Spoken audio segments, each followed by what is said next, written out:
And here with the dish is senior producer at theblast.com. Give it up for our old friend, Caitlin Becker. Welcome back. Thank you. No time for pleasantries. Let's get right into it. A lot of drama. Uma Thurman, she's speaking out against Harvey Weinstein. She is the latest to speak out. She's finally told her story. We got a little hint that something had gone wrong with Uma and Harvey, and she sat down with the New York Times and essentially accused him of attacking her in Europe several years back.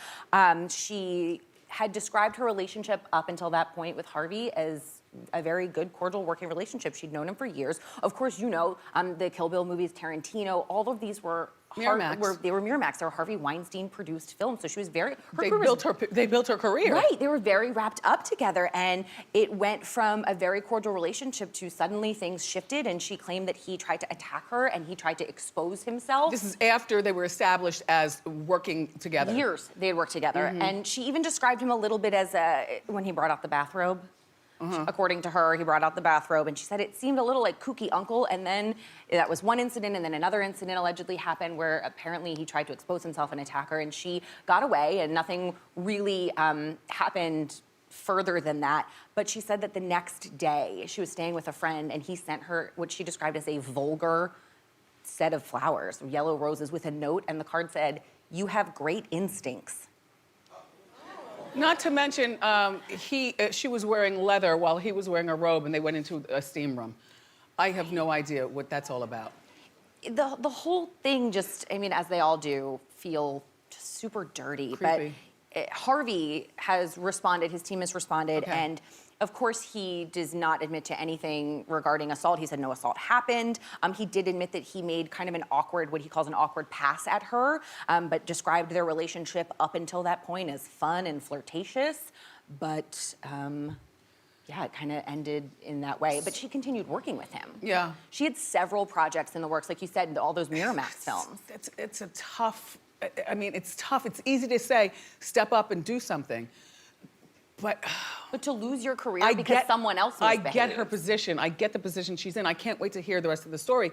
So has she spoken out against Quentin Tarantino? Yeah, in the same interview, it sort of took a little bit of a pivot. And I mean, when you know what her relationship with Quentin Tarantino is like professionally, they really, I mean, their careers are so intertwined.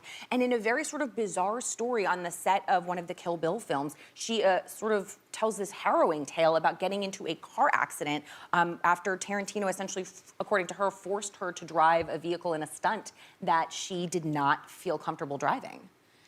And it took her, they argued, and she wanted to see the video. And it took 15 years, but we actually have it.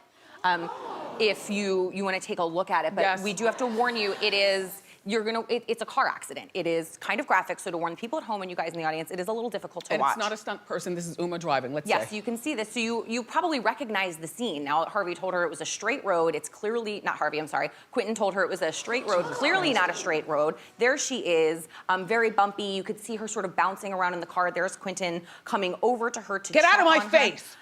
And you saw her rubbing her knees. They carried her out of the car. Her neck was injured, her knees were injured. She was afraid she wasn't going to walk She's tall, again. she's like 6 feet tall, so you know, the dashboard's right there. And the car was modified, it's a stunt car. So it had been adjusted for the film, and he needed her to get to 40 miles an hour. He wanted her hair to blow a certain way, and it was sort of like, get in the car and do it. And she was really concerned, and that's how it ended up. It took her 15 years to get And once you get the neck never goes away. No, and she felt like he really compromised her safety. I mean, she even feels like he nearly tried to kill her in that scene. And she wanted this footage years ago, but they said only if you sign off that you will not sue us. And so she said, nope, I'm gonna wait. And so 15 years later, we have it. We got it. And she's clearly still sued. upset.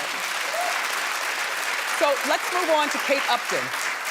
Kate Upton. So Kate Upton has accused the Guess co-founder Paul Marciano of sexual misconduct. She said in a tweet, "It's disappointing that such an iconic women's brand Guess is still empowering Paul Marciano as their creative director, #MeToo. She quickly followed that up with an Instagram quote, "He shouldn't be allowed to use his power in the industry to sexually and emotionally harass women." And she has promised to sort of, very much like Uma Thurman, elaborate on her story, but we haven't gotten that yet. What's crazy is We at The Blast were already in the middle of doing an investigation into Paul Marciano. Back in November, we started Why? this. You heard something? We did. We had heard a few things, and we had several people come forward. One particular aspiring model come forward. She wanted to be anonymous and tell us her story about her experience with Paul Marciano, and she wanted us to hold off because she didn't want to be the first one. But once Kate Upton came, she felt empowered to tell her story. So according to, we were calling her Jane Doe, he has a bit of an MO with allegedly contacting people on social media and bringing them into guests. In this particular model, he brought her into Did she have big boobs? Because he likes big boobs. That's what he was talking about, big boobs.